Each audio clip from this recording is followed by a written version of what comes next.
columna de análisis político damos la bienvenida al sociólogo Eduardo Bondinelli. ¿Cómo estás, Eduardo? ¿Qué tal, Natalia? ¿Cómo estás? Bien. Bueno, vamos a hablar del panorama político, de las candidaturas, de las sumas de candidaturas que hay en este momento, cuando estábamos haciendo la cuenta, faltan 9 meses para las elecciones internas, ¿no? Sí, faltando bastante, sí. Se va despejando el panorama en algunos partidos y se sigue entreverando en otros. Acá podemos decir, encuentre su candidato. Bueno, sí. Aunque están los que alguna vez se nombraron, ahora se pulió un poquito esto. Sí, eso digamos, de esos 20 más o menos que hay 12 y quizás falta alguno en la foto, digamos, es decir, todavía...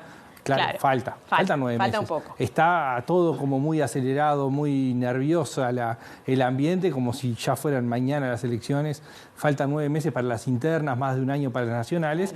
Pero sí, a ver, hay 2 partidos que tienen definida su candidatura, 2 de la coalición, que son el Partido Independiente y Cabildo Abierto. Después está el PERI, aparece Identidad Soberana de Gustavo Sá, es decir, hay otros. Pero digamos, de los que hoy conforman la coalición y tienen representación parlamentaria, el Partido Independiente con Mieres y Cabildo Abierto con Manini son los que tienen definidas las candidaturas. Después empiezan... digamos, de mayor a menor fortalezas en cuanto a las candidaturas, ¿no? Es decir, bueno, cuál firmeza tiene cada partido en su oferta electoral. Ahí está. Y ahí aparece el Frente Amplio con 4 candidaturas que ya están claramente consolidadas, por lo menos en esta etapa. En diciembre se confirman, hay que ver, bueno, si se confirman las 4 candidaturas y después siguen todas adelante, cómo es el esquema. Son precandidatos, son es así como se les precandidaturas. dice. Son precandidaturas. Bien. Esas 4 precandidaturas, hay 2 que claramente están compitiendo por la presidencia, sí. por la candidatura presidencial, sí. que son Orsi y Cose, y hay 2 candidaturas que están peleando por la generación de espacios Bien. relevantes, que son lo de Vergara y Andrés Lima. Sí. Tenemos el caso del Partido Nacional que hace un par de meses hicimos una columna focalizada y había muchos nombres. Bueno, eso se fue reduciendo y hoy prácticamente hay 3 candidaturas con una posibilidad de alguna cuarta o quinta, digamos. Una depende de una decisión personal, que es la de Sartori. Sí. Otra, a los acuerdos políticos que se están arribando, Argimón y Javier García, si alguno mantiene o lanza una candidatura o no, pero lo cierto es que está la candidatura de Álvaro Delgado, la candidatura de Laura Raffo y Gandini confirmó que va a hacer un lanzamiento de la candidatura en octubre, ¿no? Entonces se va armando por lo menos un juego de 3 con la duda de qué pasa con la posibilidad de una cuarta o hasta una quinta candidatura. Bien. Lo que está más entreverado es el Partido Colorado, el que tiene más debilidad en cuanto a la oferta, es decir, cuándo se termina de armar la oferta. Falta tiempo, pero los elencos que hay con posibilidades, hay uno solo que puede decidir en cualquier momento, que es el caso de Bordaberry. Sí. Bordaberry puede decidir en cualquier momento si va o no, pero hay otros que están esperando y el 27 de octubre vence un plazo fundamental.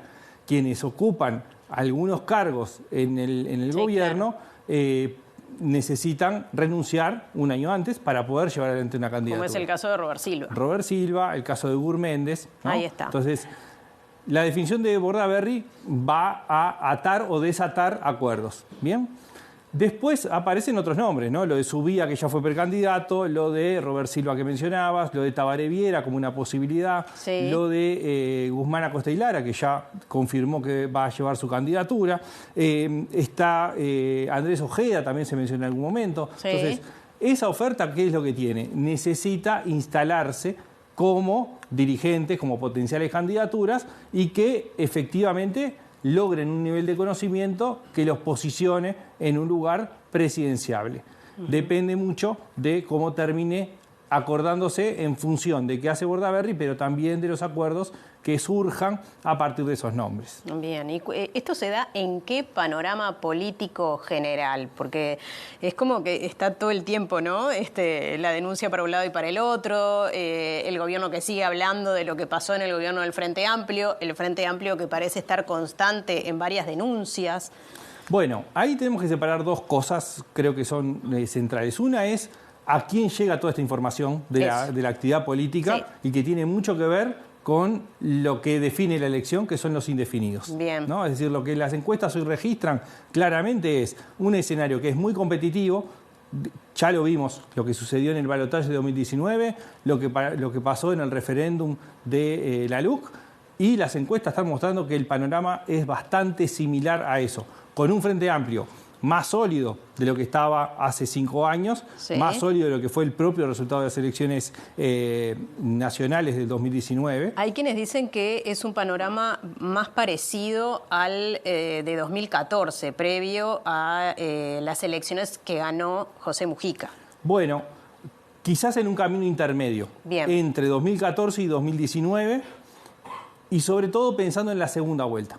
Hoy, pero falta muchísimo, mucho camino por recorrer, pero hoy el escenario de segunda vuelta no parece que se da el 2014, con una distancia tan grande entre quien gana y quien sale segundo. Claro. Esa quizás es la diferencia más importante.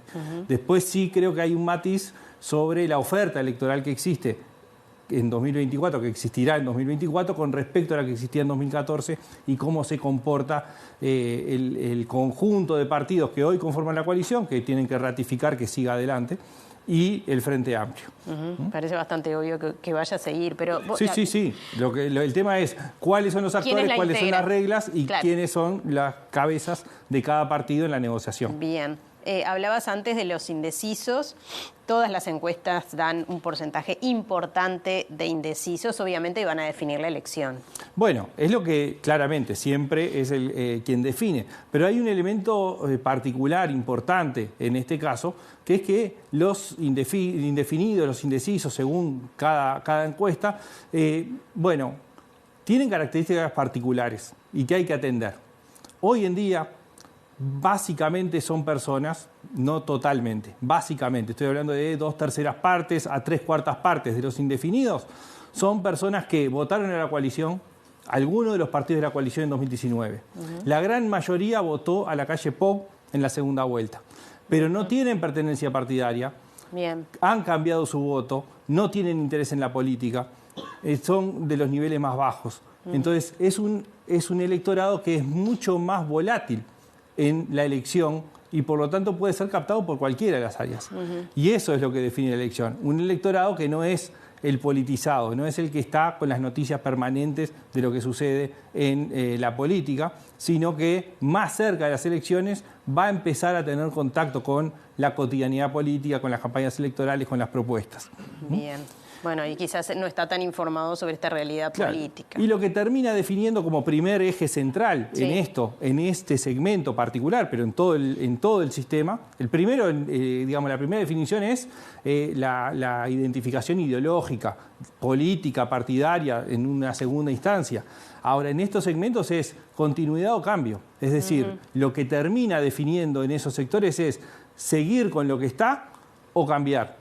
Bueno, esa es la tensión que hay permanentemente en un segmento que no tiene esa tradición o esa pertenencia o esa construcción personal vinculada a la política. Bien, todo lleva a pensar en dos bandos, digamos, porque se manejan así, Frente Amplio y coalición parecería seguir liderada por el Partido Nacional, ¿no? Bueno, en principio sí, aparece sólido el Partido Nacional también como liderando ese bloque político. Bien, muchas gracias, Eduardo. Hasta la semana que viene. Nos vemos la semana que viene.